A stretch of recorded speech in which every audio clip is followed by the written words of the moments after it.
할렐루야 샬롬 하고 인사하는 시간 같습니다. 할렐루야 샬롬 샬롬 샬롬 샬롬 샬롬 샬롬 샬롬. 하나님 사랑합니다. 여러분 주 안에서 사랑합니다. 예수님 추억가봐. 우리 예레미야 말씀 제목이 I am your husband, 나는 내 남편이라. 또 뭐 때로는 우리 가족 중에도 나는 내 남편이다, 나는 내 아내다 라고 서로 고백할 수도 있겠죠. 뭐라고 그래요? 나는 내 남편이라. Would you now return to me? 나에게로 돌아오겠느냐 라고 하나님께서 물으시고 내가 네 남편이야. 14절에 그렇게 말씀하고 있죠. 우리 좀 길었지만 끝까지 3장 25절까지 우리 교독해서 읽었습니다. 여러분들 남편이라는 말 한번 생각해 볼까요? 결혼하신 분들은 다, 안 하신 분들도 남편과 아내에 대한 건 잘 알죠. 한자로 사내 남자, 그리고 자기 편이라고 해서 편한 편자를 씁니다. 그래서 남편, 편한 편. 남편은 아내를 편하게 해주는 그런 존재다라는 뜻을 갖고 있습니다. 자, 여러분들 어떠세요? 아내가 남편이 서로에게 당신은 나를 참 편하게 해주는 사람이야 라고 고백한다면 100점짜리 아내고 남편일 수가 있겠죠.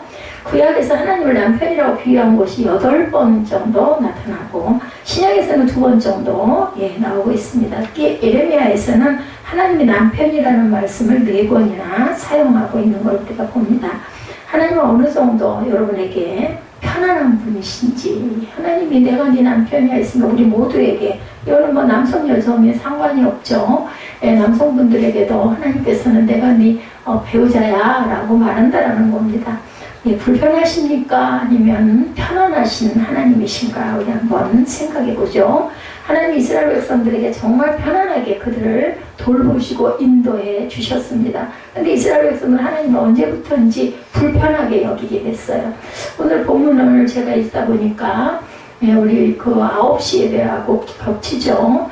하나님의 성전을 더럽히지 말아라. 고린도전서 6장 말씀들이 같은 내용의 말씀, 음란하게 그 음행을 행한 것들에 대한 비유, 이건 영적인 음란을 말씀하고 있죠. 자, 2장에서도 내가 너희가 무슨 불의함을 보였다고 나를 몰려 헛된 우상을 섬기느냐. 계속 보면은요, 구약은 특히나 우상 숭배 때문에 하나님께서 심판하시는 부분들이 많이 나타납니다. 하나님은 단 한 번도 이스라엘 백성들을 불편하게 하신 적이 없으셨어요. 광야 40년 동안도 여러분들 아시죠? 불기둥과 구름기둥으로 더울 때는 시원하게, 추울 때는 따뜻하게, 먹을 게 없으면 하늘에서 만나를 내려주시고, 고기를 먹고 싶다고 하니까 외출하기 전에, 목마르다고 하니까 샘을 열어서 물이 나게 해주시고, 또한 신발이 헤어지지 않았다고 그러죠? 단벌을 입고 다녔는데도 어떻게 그렇게 잘 살아냈을지 우리는 상상이 안 가지만 성경이 거짓말을 안 하시니까 정확하게 이스라엘 역사 속에도 나타나 있는 그런 상황입니다. 그들은 죄악이 하나님과의 관계를 불편하게 만들었다라고 말씀하고 있습니다. 그러면 하나님이 불편하게 하신 것이 아니라 이스라엘 자신들이 저지른 죄악 때문에 불편하게 됐다. 우리가 아내와 남편의 관계도 가만히 생각을 해보면 가정에서도 뭔가 둘 사이에 온전치가 못한 부분이 끼어있다 보니까 서로를 불편하게 할 수도 있는 거죠. 뭐 해야 될까요? 기도하고 회개해야 되겠죠. 내 부분에 뭐가 잘못된 게 있나. 한쪽에서만 잘못해가지고 다툼이 일어나는 일은 없습니다. 그런데 하나님과 우리들과의 관계에서는 우리가 하나님을 더 불편하게 한다. 저 여러분들이 교회에 나와서 하나님께 예배드리는 것들이 불편하십니까? 제가 여쭤보고 싶어요. 어떨 때는 조금 더 자고 싶고 쉬고 싶을 때 있으실 거예요. 마음에 갈등도 좀 있을 거고. 근데 주일이니까 하고 오시는 경우도 있고, 어떨 때는 당연히 가야 되지, 얼른 가서 내가 은혜 받고 또한 기도해야지, 이런 마음으로 오실 때도 있을 것이고, 그죠? 하나님 말씀에 순종하고 사는 것 또한 여러분들 불편하실 수도 있을 거예요. 아유, 꼭 이렇게 해야 돼, 꼭 신앙생활을 이렇게 해야 돼, 이러실 수도 있을 거예요. 만약 여러분들이 마음 안에 불편이 80% 이상 차지한다면, 그죠? 그것은 내 자신의 문제가 있다라고 여러분들이 생각하시면 됩니다. 20%는 있을 수 있어요. 부담이 있어요. 좋은 일에도 그렇더라고요. 저는 좋은 일일 때도 때로는 도망가고 싶고, 좋은 정다운 사람을 만나러 어디를 갈 때도 부담이 돼가지고 그냥 말아버릴까? 이런 생각 들 수가 있거든요. 100%다 좋아서 하고 살아갈 수는 없습니다. 그리고 2장 3장의 이렇게 본문에 이어서 에르미야를 통한 남유다 백성들의 죄악을 하나님께서는 지적하시는데 3장에서 강하게 지적하고 있는 죄악은 하나님께 돌아오지 않는 남유다의 죄. 처음에는 누가? 북이스라엘이 죄를 져가지고 패망을 하죠.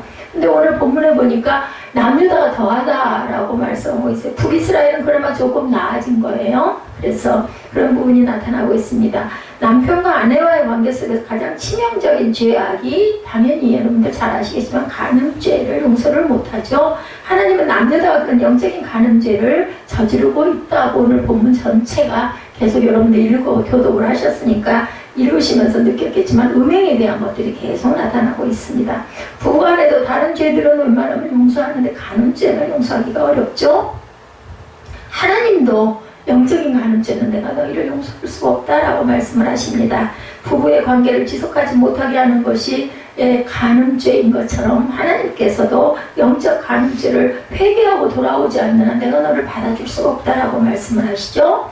영적 간음죄는 우리 마음 안에 없는지 다른 우상, 내가 더 좋아하는 뭔가를 하나님보다 최우선에 두고 있다면 그것도 영적 간음죄라는 것을 여러분들 아마 아실 겁니다. 그런 걸 비우셔야 되겠죠? 제가 아까 그 9시 예배에서 우리 그 중고등부 꿈동이들에게 물어봤어요. 뭐가 가장 중요하다고 생각하냐라고 물어봤더니 한 녀석은 생명이라고 그러고 한 녀석은 엄마라고 얘기를 하더라고요. 그래서 엄마가 네가 없어도 엄마가 가장 소중하겠니? 라고 물어봤습니다. 내가 있어야 엄마가 소중하거든요. 그런데 무슨 이유든지 이유가 없는 결과는 없다. 너를 왜 낳았다고 생각을 하냐고 제가 질문을 했습니다. 그랬더니 뭐라고 대답들을 해요. 그래서 수족 안에 있는 어항을 이제 비유해서 왜 만들었겠니? 그걸 그랬더니 보고 싶어서. 그래요. 하나님께서는 우리의 삶을 보고 싶어 하세요. 그리고 또한 지은 나를 니들이 좀 기억해 줬으면 좋겠다. 그걸 위해서 우리를 만들어 놓으신 거죠. 그래서 이유가 없는 결과는 없고 또한 원인이 없이 결과를 찾을 수도 없듯이 결과에는 분명한 이유가 존재한다. 천둥 번개가 치고 비가 오고 눈이 오는 모든 것들도 이유 없이 그냥 눈이 오고 비가 오지는 않죠. 그래서 우리는 영적인 부분에 혹시 내 안에 그러한 다른 것을 더 숭배하고 있는 건 없는지를 찾아보시고 그런 부분들의 회복이 일어나시기를 오늘 본문을 통해서 일어나시기를 주님의 이름으로 축복합니다. 남유다의 모습을 잠깐 보실까요?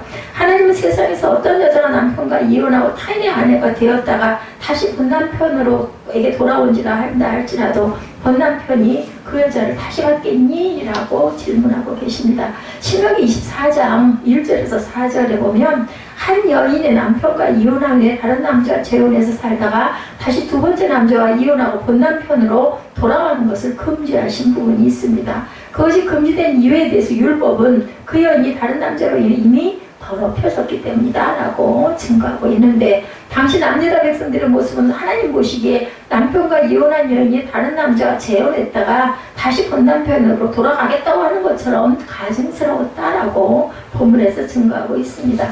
더욱 가증스러운 것은 남유다가 스스로 남편을 버리고 다른 남자애도 갖고 그것도 한 남자가 아니라 수많은 남자들과 헤엄했다. 대개 어떤 뭐라 그래요? 이런 사람들을 매춘부 직업여성이라고 얘기를 하죠.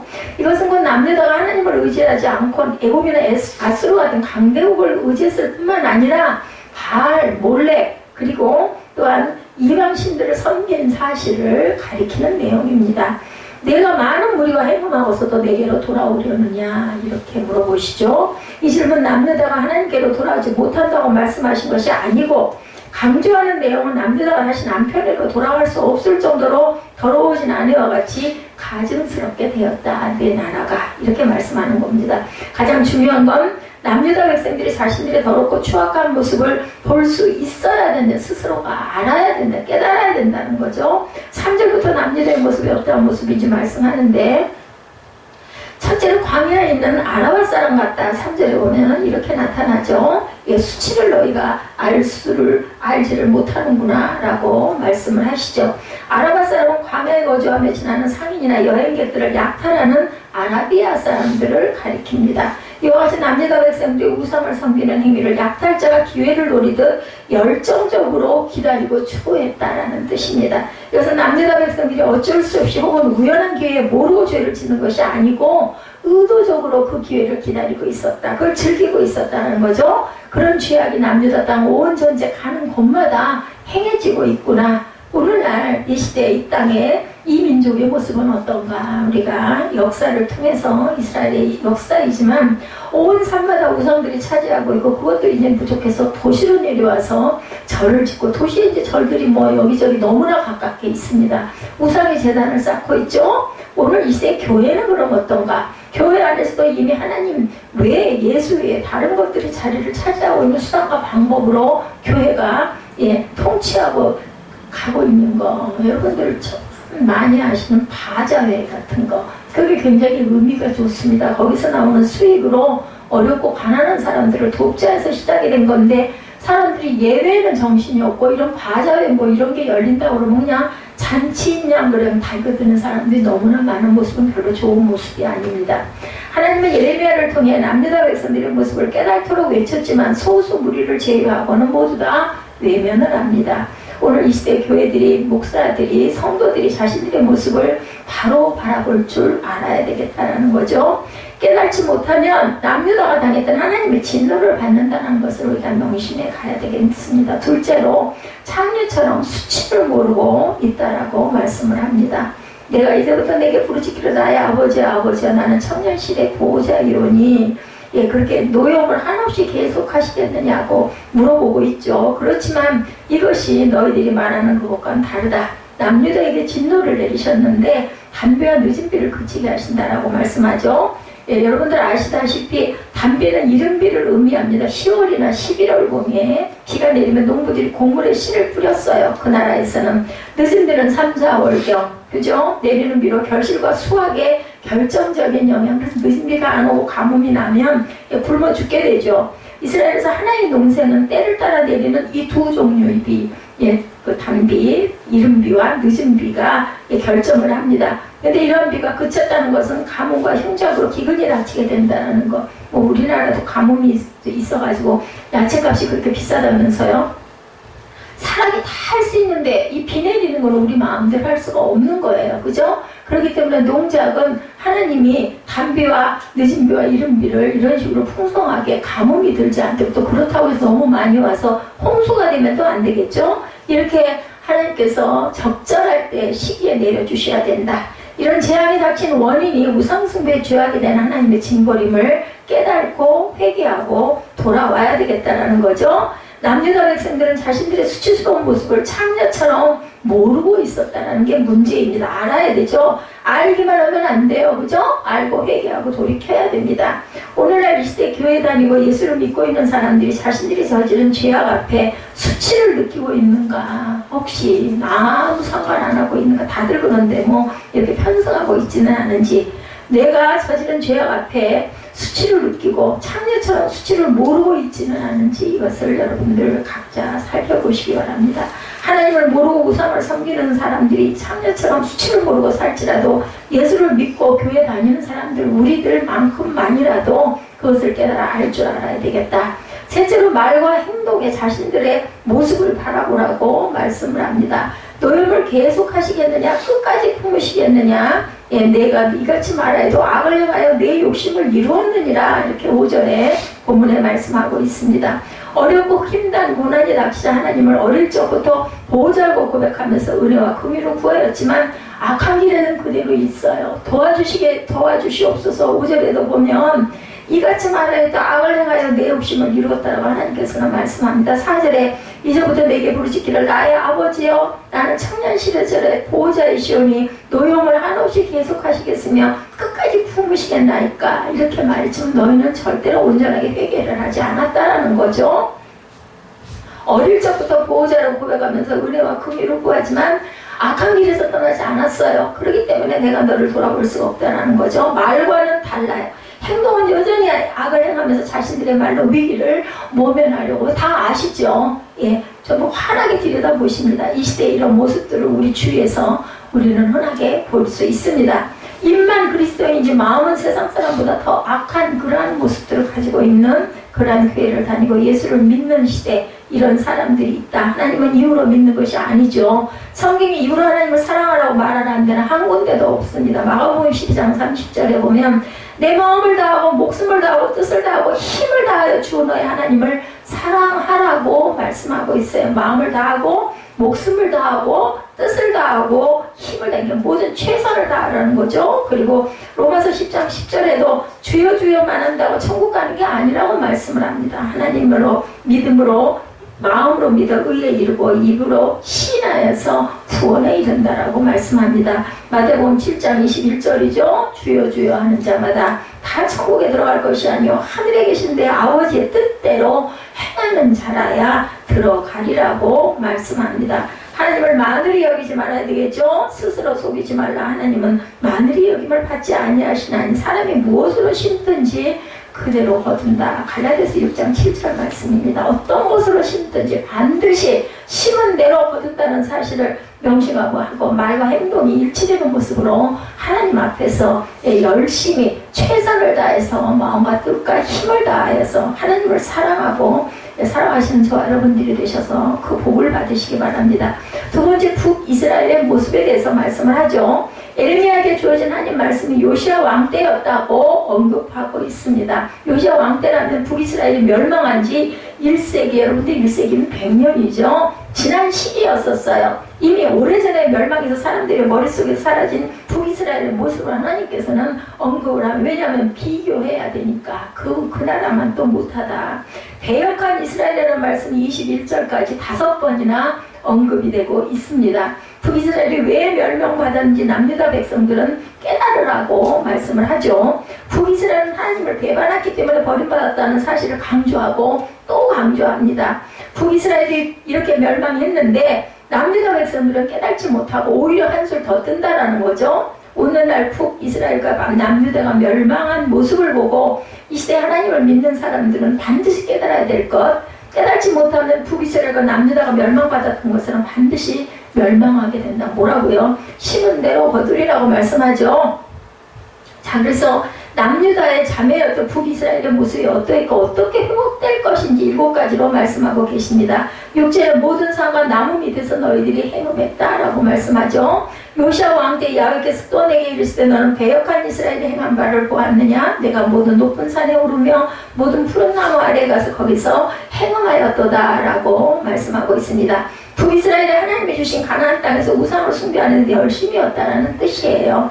예, 그러한 북이스라엘의 모습을 남유다도 그대로 본받고 있다. 7절에서 10절이죠. 둘째로 이혼속까지 주고 가늠한 북이스라엘을 멸망을 시키는 부분이 나타나죠. 3장 7절 볼까요? 그가 이 모든 일들을 행한 후에 내가 말하기를 그가 내게로 돌아오리라 하였으나 아직도 내게로 돌아오지 아니하였고 그의 반역한 자매 유다는 그것을 보았느니라. 8절입니다. 내게 배역한 이스라엘이 간음을 행하였으므로 내가 그를 내쫓고 그에게 이혼소까지 주었을 때 그의 반역한 자매 유다가 두려워하지 아니하고 자기도 가서 행음함으로 내게 보았노라. 9절 그가 돌과 나무와 더불어 행음함을 가볍게 여기고 행음하여 이 땅을 더럽혔거늘. 10절 이 모든 일이 있어도 그의 반역한 자매 유다가 진심으로 내게 돌아오지 아니하고 거짓으로 할 뿐이니라. 야훼의 말씀이나 우리의 행동, 우리의 마음속 모든 것까지도 하나님께서는 감찰하고 계시죠. 7절 끝에서 자매 유다는 북이스라엘이 하나님께 간음하고 돌아오지 아니한 모습을 보았다라고 말씀을 합니다.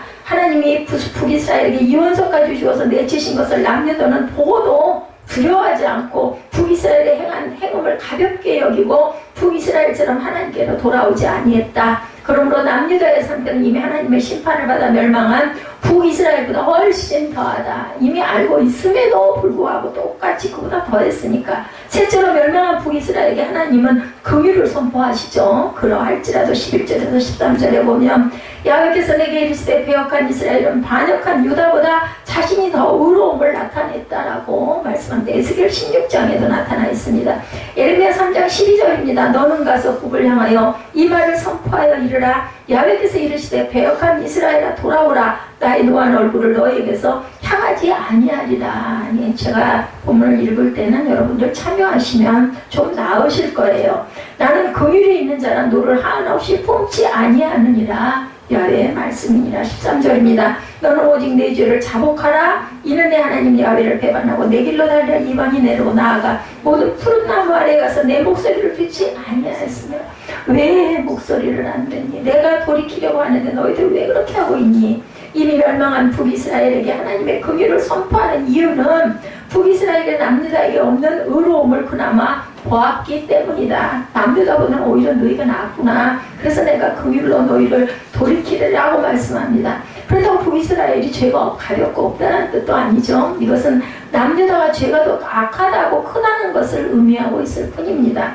남유다는 북이스라엘의 모습을 보고 자신들의 죄를 돌이킬 수 있었음에도 불구하고 남유다는 더욱 패역한 길로 걸어갔기 때문에 그 죄가 더 크다. 12절 말씀에 배역한 이스라엘아 돌아오라. 나의 노한 얼굴을 너에게 향하지 아니하리라. 나는 긍휼이 있는 자라 너를 한없이 품지 아니하느니라. 야훼의 말씀이니라.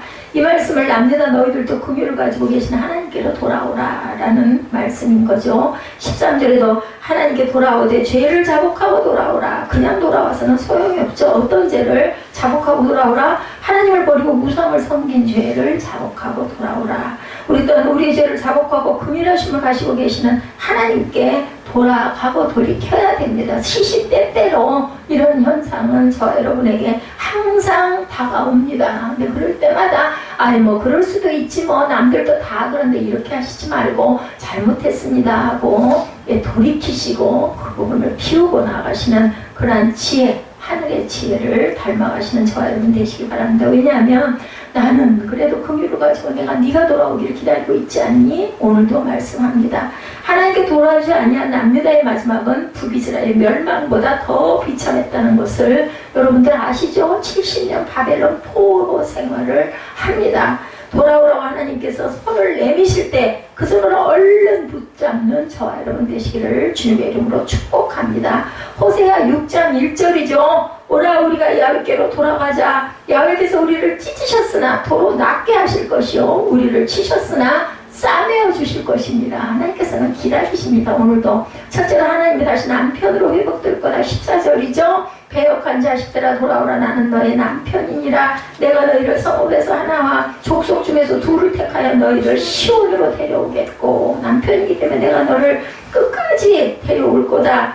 돌이키라는 거죠. 하나님이 북이스라엘을 멸망시켰지만 하나님은 나는 너희 남편이라고 말씀합니다. 그러나 하나님의 남편이 되실 수 있는 자들은 소수였다라는 사실을 주목하셔야 됩니다. 내가 너희를 성읍에서 하나와 족속 중에서 둘을 택하여 너희를 시온으로 데려오겠다. 하나와 둘이에요. 시온은 곧 예루살렘을 의미하죠. 하나님의 남편으로 회복되어 예루살렘에 돌아올 자는 진실로 자신의 죄를 회개하고 하나님께 돌아온 자에 해당된다라는 말씀입니다. 그런데 그 수가 소수라는 사실이죠. 다시 말해서 회개하고 하나님께로 돌아올 자들이 소수라는 뜻. 남유다는 이러한 사실을 깨달았다면 속히 하나님께 들었다면 얼른 행해야 됐어요. 내 안엔 그런 게 없나 봐야 되겠죠.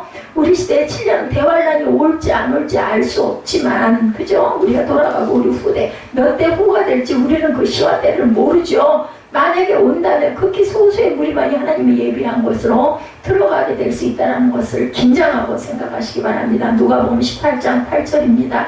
인자가 올 때 세상에서 믿음을 보겠느냐. 오죽이나 하면 예수께서 이렇게 말씀을 하셨겠어요. 내가 세상에 올 때 믿음을 보겠느냐 하는 말씀을 이스라엘의 역사를 보면서 깊이 깨달는 저와 여러분들이 되시고 예수님을 성령님을 온전히 의지하고 살아가시는 귀하고 복된 살아있는 믿음의 저와 여러분들이 되셔야 되겠습니다. 다섯째로 지식과 명철로 회복시켜 주실 것이라고 15절에 말씀하죠. 내가 또 내 마음에 합한 목자들을 너에게 주리니 그들이 지식과 명철로 너희를 양육하리라. 하나님은 회개하고 돌아온 자들을 보호하기 위해서 목자들을 보내 지식과 명철로 양육하시겠다고 말씀하는데 그 목자가 누구예요? 온전한 주의 종들을 이야기하고 있습니다. 여러분들 교회를 잘 선택하시기 바랍니다. 여기 계신 분들 이제 혹시라도 아이고 이한나 목사 말씀이 어째 성경 말씀하고 매 주마다 저렇게 이상하게 달라. 진짜 아닌 것 같아. 이런 마음이 드시면은 뭐 가족이고 인척이고 상관없는 내가 살아야 되죠. 내가 살아야 그 목회자를 올바른 길로 깨달아 알고 돌아올 수 있게 보여야 되거든요. 여러분 모두가 다 빛의 자녀들이고 왕같은 제사장들이세요. 그래서 다른 교회로 옮기시더라도 여러분들의 영이 소생해야 됩니다. 살아야 됩니다. 그렇기 때문에 아무리 다녀도 아무리 생각해도 도저히 의뢰도 안 되고 난 도무지 저 교회 저 목사 때문에 갈 수가 없어. 말씀이 오전치가 뭐 내 귀에 들어오지를 않아. 찬양도 너무나 지루하고 너무나 싫어. 이런 마음이 많다면 주변에 기도하셔가지고 온전하게 내 마음에 합한 그런 교회를 찾아가시는 게 맞습니다. 하나님 마음에 합한 자들을 보내 하나님의 양들을 보호하시겠다고 말씀하세요. 하나님 마음에 합한 자들은 어떤 자들일까요? 여러분 마음에 성령의 담비를 뿌려줄 줄 아는 그러한 종, 사랑의 종, 그리고 말씀 선포가 여러분들 가슴에 꽂힐 수 있도록 온전한 말씀을 선포하는 종, 또 거기에서 하나 더 플러스 행함이 그저 그대로 예배와 이어질 수 있는 종들이 얼마나 좋겠습니까? 목사들도 사람이기 때문에 문제도 많고 단점도 많고 부족한 점이 너무 많습니다. 근데 내가 보기에는 저 사람은 설교할 때랑 생활의 모습이 너무너무 달라. 말도 안 되고 악하게 살아. 이렇게 느껴진다면 여러분들 그 밭에 가시면 안 됩니다. 오늘도 하나님께 회개하고 돌아온 자들은 하나님 마음에 합한 종들을 통해서 지혜롭게 양떼들을 가르치라고 말씀하고 계신다라는 것. 바벨론 포로에서 들어온 이스라엘 백성들은 광장에 모이고 누가 에스라가 율법을 낭독하고 하나님 말씀을 전할 때 듣는 자들이 모두 다 통곡하죠. 에스라는 하나님으로부터 사명을 받습니다. 너희들 돌아가서 이스라엘 백성들에게 온전하게 말씀으로 양육해라. 이런 말씀을 듣고 그 에스라는 그 높은 지위, 총무의 직위를 가지고 있었죠. 그런데 거기 바벨론에서 그 귀한 직위를 내려놓고 그 벌거숭이가 된 이스라엘로 돌아가가지고 백성들에게 말씀을 선포하는 사명을 감당합니다. 그럴 때 모든 백성이 통곡을 했다. 이렇게 나타납니다. 베드로가 하나님 말씀으로 가르칠 때 패역하고 우매인 유대인들이 어찌할꼬 하는 회개의 역사가 3,000명씩 회개하고 돌아왔다고 그러죠. 하나님의 종들은 다른 소리를 절대로 해서는 안 됩니다. 오직 하나님의 말씀만을 가르쳐야 됩니다. 하나님 말씀만을 온전히 가르치고 전할 때 우매한 자들이 깨닫게 되고 어두운 세상 속에서 지롭게 살아가는 빛의 자녀들이 다 된다라는 거죠. 북이스라엘과 남유다 백성들이 미련하게 우상을 섬기고 타락된 것은 종교 지도자들의 가르침이 올바르지 못했기 때문이기도 하다라는 겁니다. 오늘날 이 시대 성도들의 잘못된 신앙과는 잘못된 가르침에서 비롯될 수도 있다라는 거. 그래서 뭐라고 말씀하세요? 야고보서에 보면 너희들 다 선생되기를 너무 좋아하지 말아라 라고 얘기합니다. 그 책임이 막중하기 때문에 저는 가끔 그런 생각을 해요. 우리 교회 성도 중에서 천국에 가는 사람들이 분명히 있을 건데 나는 과연 천국 문 앞에 나갈 수 있을까? 오직하면 그런 생각이 다 듭니다. 목사라고 천국 가는 게 아니죠. 그런 유머 여러분들 아시죠? 어이구 어떻게 목사가 여기 왔니? 이야기가 있다고 합니다. 온전히 하나님 말씀을 가감하지 않고 바르게 가르치고 바르게 들을 줄 알아야 된다. 여섯째로 회복된 자들에게 주어지는 복이 16절에서 18절에 증거하고 있습니다. 우리 함께 읽어볼까요? 야훼의 말씀이니라. 너희가 이 땅에서 번성하여 많아질 때에는 사람들이 야훼의 언약궤를 다시는 말하지 않을 것이요 생각하지 아니할 것이요 기억하지 아니할 것이요 찾지 아니할 것이요 다시는 만들지 아니할 것이며 그때 예루살렘이 그들에게 야훼의 보좌라 일컬음이 되며 모든 백성이 그리로 모이리니 곧 여호와의 이름으로 말미암아 예루살렘에 모이고 다시는 그들의 악한 마음에 완악한 대로 그들이 행하지 아니할 것이며 그때 유다 족속이 이스라엘 족속과 동행하여 북에서부터 나와 내가 너희 조상들의 기업으로 준 땅에 그들이 함께 이르리라. 이렇게 증거하고 있습니다. 자신의 죄를 회개하고 하나님께 돌아온 자들에게 주어진 하나님의 복을 세 가지로 말씀하죠. 첫째는 참된 종교를 가지게 될 복을 누리게 될 거라고 말씀하는데 16절에 사람들이 야훼 언약궤를 다시는 말할 필요가 없다는 거, 생각할 필요도 없고 기억할 필요도 없고 찾지 다시는 만들지는 않을 것이다. 왜냐하면 이스라엘 백성에게 언약궤는 가장 신성한 물건이기도 했습니다. 증표죠. 그것은 성경 가장 깊은 곳인 지성소에 간직하고 그 안에는 모세가 받은 십계명 두 돌판 율법이 거기에 기록되어 있죠. 언약궤는요 여러분들 율법의 상징이에요. 근데 진실로 하나님께 회개하고 돌아온 자들이 이제는 그 언약궤는 더 이상 사람들에게 영향, 왜냐하면 율법대로 사니까 열심히 바르게 잘 알고 가니까 그것을 모셔볼 필요도 없고 찾을 필요도 없고 생각할 필요도 없을 만큼 너희들은 그 복을 받을 것이다. 그렇게 살 것이다 라는 말씀입니다. 이스라엘이나 북이스라엘이나 남유다 백성들이 하나님이 주신 율법도 순종하지 못했지만 그 율법이 무엇을 위해 존재할 것인지 모르고 있었기 때문에 율법을 초월하는 새 언약의 시대가 올 거라고 선포하고 있는 겁니다. 그 새 언약의 시대는 예수 그리스도가 십자가에서 죽으시고 3일 만에 부활하신 그 시대를 의미합니다. 이미 부활하셨죠. 이 시대는 예수 그리스도가 안 계실 때예요. 거의 700년 이상 됐을 때 그 전입니다. 북이스라엘과 남유다 백성들은 그 새로운 시대를 바라보고 하나님께 회개하고 나와야 한다는 말씀을 하고 있는 겁니다. 율법을 지키지도 못하면서 율법에 얽매여 있지 말고 예수 안에서 자유함을 가지고 신령과 진정으로 예배를 드리는 그 날이 올 것을 의미하는 말씀 그대로 되었죠. 그 이후에 영과 진리로 예배할 때가 오리라. 예수께서 오셔서도 이렇게 말씀을 했어요. 오늘날 우리는 이런 회복의 복을 받은 사람들이에요. 이 선포를 받은 시대의 사람들, 그때 얘기했던 그 예언이 그대로 성취된 그 시대에 사는 저와 여러분들이라는 걸 잊지 마시기 바랍니다. 마음을 다해 뜻을 다해 힘을 다해 목숨을 다해 하나님을 사랑하는 그러한 저와 여러분들이 되시기를 주님의 이름으로 축복합니다. 둘째로 회복된 자들에게 주어지는 복은 다시는 완악한 자들이 되지 않을 것이다. 17절이죠. 다시는 그들의 악한 마음에 완악한 대로 그들이 행하지 아니할 것이며 이렇게 말씀하고 있습니다. 그렇게 되는 이유는 그들이 거하는 곳이 하나님의 보좌가 되기 때문이다 라는 이야기입니다. 다시는 인간들의 완악함이 없고 사람들이 거한 곳에 하나님의 보좌가 된다는 것은 영원한 하나님 나라를 의미하고 우리가 사는 모든 곳이 바로 성전이 된다. 어디서부터? 여러분들의 마음 안에서부터 그리고 우리의 삶이 예배가 되는 그러한 삶을 살게 될 것이다. 하나님의 나라가 임할 것이다. 어디에? 내 마음 안에, 내 삶 안에, 내 생활 안에, 내 생각 안에. 그러면 어떻게 되겠어요? 여러분들 평강의 삶을 살아가겠죠? 그 복을 받아가지고. 자, 회개하고 돌아온 자들에게 천국이 약속되어져 있다라는 말씀. 북이스라엘과 남유다가 회개하고 돌아온다면 그들에게 영원한 천국을 약속해 주실 그것은 저와 여러분에게 하시는 말씀입니다. 네가 내게로 돌아오고 내가 네 남편임을 너희들이 정말로 믿고 그대로 행하고 산다면 천국이 네 마음 안에 임하고 네 삶 안에 임할 것이다. 진실로 우리가 이 땅에서 나의 죄로 회개할 때 나의 심령 속에 천국과 같은 기쁨과 평안이 성령 받고 은혜 받은 사람들 어때요? 너무나 편한 거죠. 자, 심령 속에 천국을 느끼며 살아가는 자는 반드시 영원한 하나님 나라도 믿죠. 그 천국에 가기 위해서 열심히 신앙생활 할 거예요. 그죠? 내가 먼저 뛰어. 그게 눈에 만약에 보인다면 우리 지금 삶 속에 천국이라는 것이 뻔히 만약에 보여요. 하늘을 올려다보면 여러분들 어떻게 하실 것 같아요?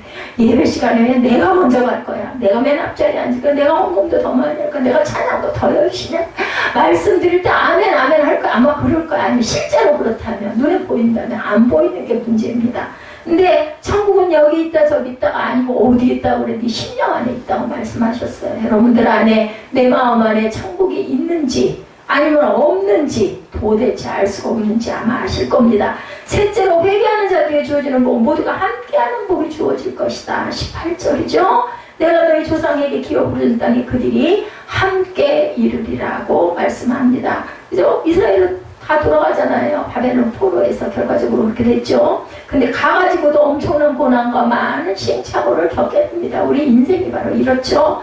북이스라엘과 남유다의 두 자매가 함께하는 그날 역사적으로 바벨론이 멸망한 후에 이루어졌습니다. 그러나 그것은 진정한 하나의 모습은 사실은 아니었다라는 것. 그건 시간이 많이 흐르죠. 하나님의 택함 받은 자들이 진실로 회개해서 하나가 되는 그날은 하나님의 나라에서 이루어지는 것이다. 이곳에는 두 번 다시 이별이 없고 슬픔이 없고 계시록에 나와 있죠. 고통이 없는 나라가 임할 것이다. 모두 그날에 함께 거하는 저와 여러분들이 되시기를 주님의 이름으로 축복합니다. 일곱째 다시 북이스라엘의 죄악된 모습을 말씀하죠. 19절에서 21절입니다. 내가 말하기를 내가 어떻게 하든지 너를 자녀들 중에 두며 허다한 나라들 중에 아름다운 기업인 이 귀한 땅을 네게 주리라 하였고 내가 다시 말하기를 너희가 나를 나의 아버지라 하고 나를 떠나지 말 것이니라 하였노라. 그런데 이스라엘 족속아 마치 아내가 그의 남편을 속이고 떠나간 같이 너희가 확실히 나를 속였느니라. 야훼의 말씀이니라. 21절 소리가 헐벗은 산 위에 들리니 곧 이스라엘 자손이 애곡하며 간구하는 것이라.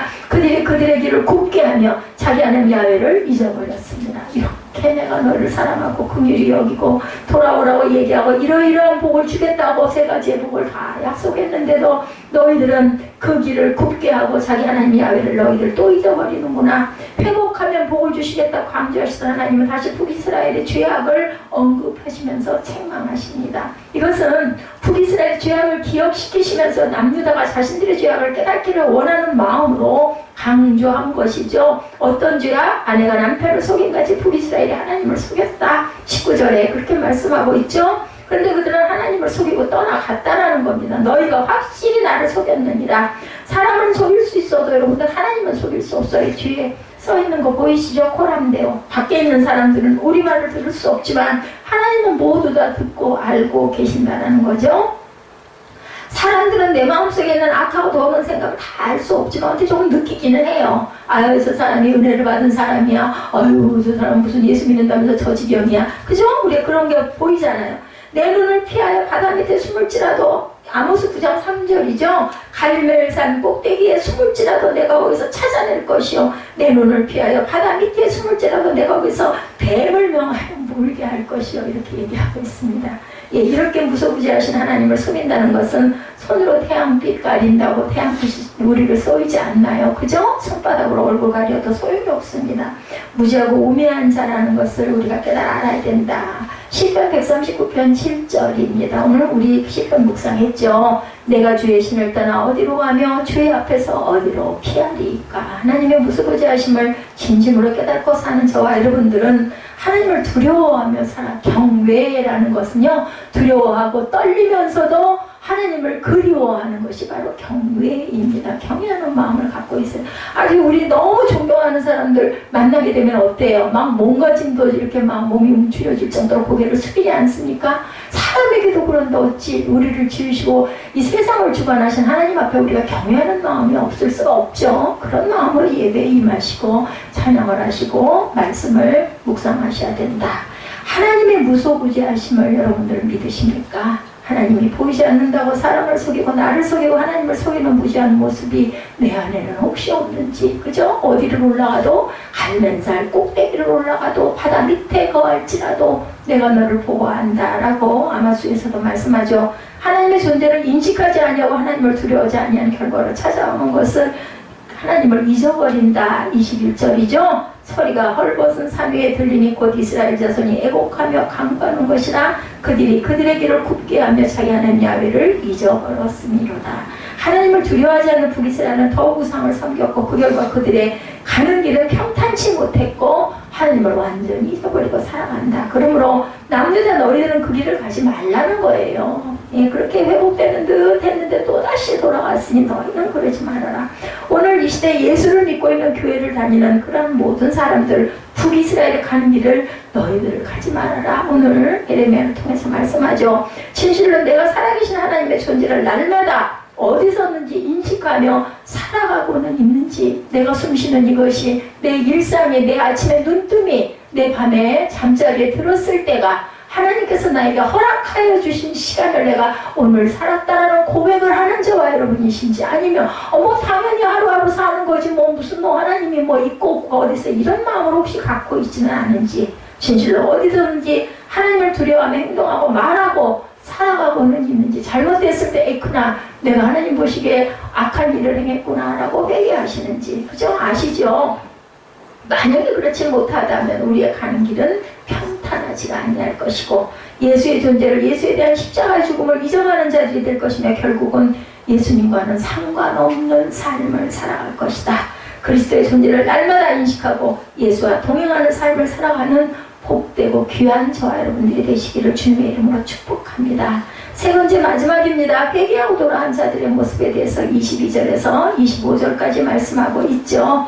배역한 자식들아 돌아오라. 내가 너희의 배역함을 고치리라 하시니라. 보소서 우리가 주께 왔사오니 주는 우리 하나님 하나님이십니다. 작은 산들과 큰 산들 위에 떠드는 것은 참으로 헛된 일이라. 이스라엘의 구원은 진실로 우리 하나님 야훼께 있나이다. 부끄러운 것들이 우리가 청년의 때로부터 우리 조상들의 산업인 양떼와 소떼와 아들들과 딸들을 삼켜 쌓은 주 우리는 수치 중에 눕겠고 우리의 치욕이 우리를 덮을 것이니 이는 우리와 우리 조상들이 청년의 때로부터 오늘까지 우리의 하나님 야훼께 범죄하여 우리 하나님 야훼의 목소리에 순종하지 아니하였습니다. 순종하지 아니하였다라고 마지막으로 고백을 하죠. 하나님은 이미 멸망받은 북이스라엘을 향하여 배역한 자식들아 돌아오라고 내가 너희의 배역함을 고치리라고 말씀을 하는데 포기 안 하세요. 그렇기 때문에 하나님께 돌아오면 고쳐주십니다.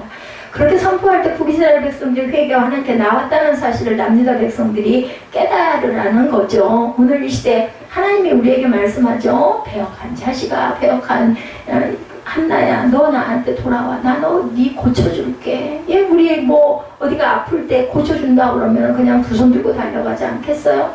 야, 아까 그 청년 15살짜리 그 소년 이야기 보셨죠? 최장암. 예, 지금은 어떤지 모르겠지만 조기 발견이 그렇게 안 된다면서요? 드러나면 이미 죽을 3기 이상이 돼야 최장암은 그 고통이 있다고 합니다. 모든 암들이 증세가 없는 경우가 너무나 많대요. 저렇게 해서 아까 뭐라 그래요?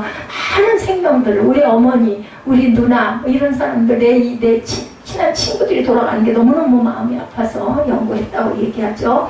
하나님의 마음이다. 저는 그걸 보면서 그런 생각을 했습니다. 물론 본인의 앞날이 보장이 되고 아주 훌륭한 사람이 된 거죠. 그렇지만 그 근본적인 이유는 내 누나가, 내 어머니가 이런 병이 걸린다면 얼마나 안타깝고 애통하겠는가. 내가 정말 사랑하는 사람들을 많이 고쳐서 그 죽음에서 놓이게 해주겠다. 하나님의 음성이다. 하나님의 애통이 아시죠? 22절에 길르앗에는 유황이 있지 아니한가? 그곳에는 의사가 있지 아니한가? 딸내 백성이 치료를 받지 못하면 어쩌민고. 이러며 8장 22절에 말씀합니다. 북이스라엘이 하나님께 회개하고 나온 것처럼 우리 모두도 하나님께 회개하고 나오는 저와 여러분들, 뭐 오늘은 별로 내가 아니어도 또 어제도 그제도 내일도, 그죠? 어떻게 회개한다고요? 세 가지로 회개하라고 그러죠? 22절에 첫째로 하나님만이 자신들이 주인 되시고 야훼이시다. 여호와라는 말 여러분들 아시죠? I am who I am. 나는 스스로 존재하는 자다. 북이스라엘은 하나님을 참신으로 인정하겠다고 고백을 합니다. 만약에 이것이 먼저 전제되지 않는다면 어떤 교리도 가르침도 모두 다 악한 사탄이 가르치는 건 미혹이라는 거죠. I am who I am. 스스로 계신 하나님을 우리가 알고 가야 되겠다. 보혜사라는 뜻 아시죠? 예수의 영이신 성령을 의미하고 있습니다.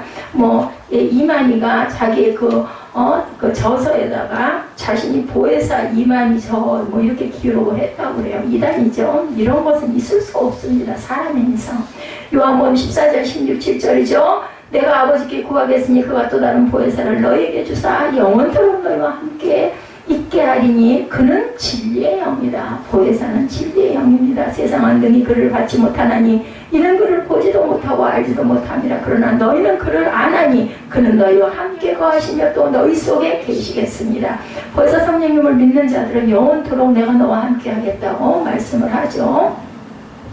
그 신령 속에 내가 함께 하겠다. 오직 예수 그리스도 외에는 구원받을 자가 없음을 여러분들 명심하시기 바랍니다. 다른 이로서는 구원을 받을 수 없나니 천하 사람 중에 구원받을 만한 다른 이름을 우리에게 주신 일이 없다라고 사도행전 4장 12절에도 증거합니다. 오늘날 이 시대에 예수에 대한 뜨거운 신앙이 보기 힘든 시대가 되어가고 있습니다. 그런 얘기 하시더라고요. 지난번에 오셨던 목사님이 작은 교회들은 이제는 다 문을 닫게 될 수밖에 없을 것이다. 그 중대형 교회 때문에 방법이 없다는 거죠. 작은 교회 나가면 숨을 자리가 없다는 거예요.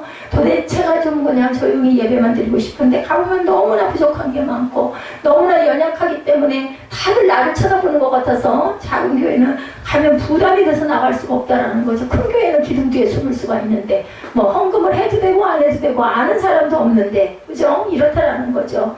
자, 이 시대에 예수가 전해지긴 해도 고린도 교회처럼 갈라디아 교회처럼 다른 예수가 전해지고 있는 시대가 되어가고 있다. 우리는 진실로 성령 중심으로 살아가야 되겠다. 둘째로 자신들의 죄악을 고백하죠. 23~24절에 하나님을 진실로 주로 고백하고 바라볼 때 그들은 자신의 죄가 무언지를 깨닫게 된다. 참으로 헛된 것입니다 라고 고백을 하죠. 우리가 진실로 예수를 나의 주로 받아들이고 예수의 마음을 가지고 예수 한 분으로 만족하며 살아갈 때 찬양 생각나시죠? 주님 한 분만으로. 그죠? 이 찬양. 제가 이 찬양을 찾느라고 깜짝 걸렸습니다. 이 세상에서 추구하는 사람은 어때 얼마나 부질없는 것인지를 우리가 깨달아 알게 될 거다. 이 세상에 주 예수보다 귀한 것은 없다. 예, 우리 찬송하죠. 예수를 떠나 사는 모든 것들은 헛된 것이라는 것을 명심하고 예수 안에서 풍성한 은혜를 누리시기 바랍니다. 세 번째, 하나님 목소리를 청종하며 살겠다. 25절에 고백하죠. 우리는 수치 중에 눕겠고 우리의 취업이 우리를 덮을 것이니 이는 우리가 우리의 조상들의 천년의 때로부터 오늘까지 우리 하나님 야훼께 범죄하여 우리 하나님 야훼의 목소리에 순종하지 않아서 주님의 목소리를 잃어버린 거예요. 아니하였다. 하나님 말씀에 순종하지 않고 살아온 결과로 북이스라엘 백성들은 수치와 치욕 속에서 살아왔고 이제 북이스라엘의 소수의 백성들 하나님 말씀에 귀를 기울이며 산다는 것이 얼마나 소중하고 중요한 것인지를 깨달았다는 거죠. 하나님은 지금 남유다 백성들도 이런 북이스라엘의 마음을 본받고 말씀에 귀를 기울여라. 때가 늦어지면 너희는 뭐 구원이 안 된다라는 말씀입니다. 하나님 목소리에 귀를 기울이고 살아가시기 바랍니다. 그 목소리 어디 있어요? 말씀의 육신으로 우리가 들고 있는 성경 안에 기록되어 있습니다. 하나님의 존재를 인정하고 하나님을 두려워하며 산다면 반드시 하나님 말씀에 귀를 기울이게 될 것이다. 그래서 여러분들 되도록이면 교회 나오셨을 때는 제가 성경 읽을 때 함께 읽으세요. 그래서 우리 3부 예배 그냥 무조건 성경만 읽지 않습니까? 그냥 의무적으로 빨리 읽고 끝내자 하지 마시고 되도록이면 그럴 때가 없잖아요. 그럴 기회가. 성경을 읽으실 때는 한 절 한 절을 귀하게 음미하시면서 저는 시편 묵상도 그래서 시편 묵상을 꼭 같이 합니다. 하나님 말씀에 귀를 기울이고 순종하고 사는 것은 내가 얼마나 하나님의 존재를 인정하고 하나님을 경외하는 건지를 증명해 보이는 그러한 단계. 마태복음 10장 21절 아까도 말씀드렸지만 주여 주여 하는 자마다 천국에 들어갈 것이 아니요 하늘에 계신 내 아버지의 뜻대로 행하는 자라야 들어가리라고 말씀을 합니다. 하나님의 뜻대로 살기를 원하신다면 주님의 음성에 귀를 기울이시는 저와 여러분들이 되시기를 주님의 이름으로 간절히 축원합니다.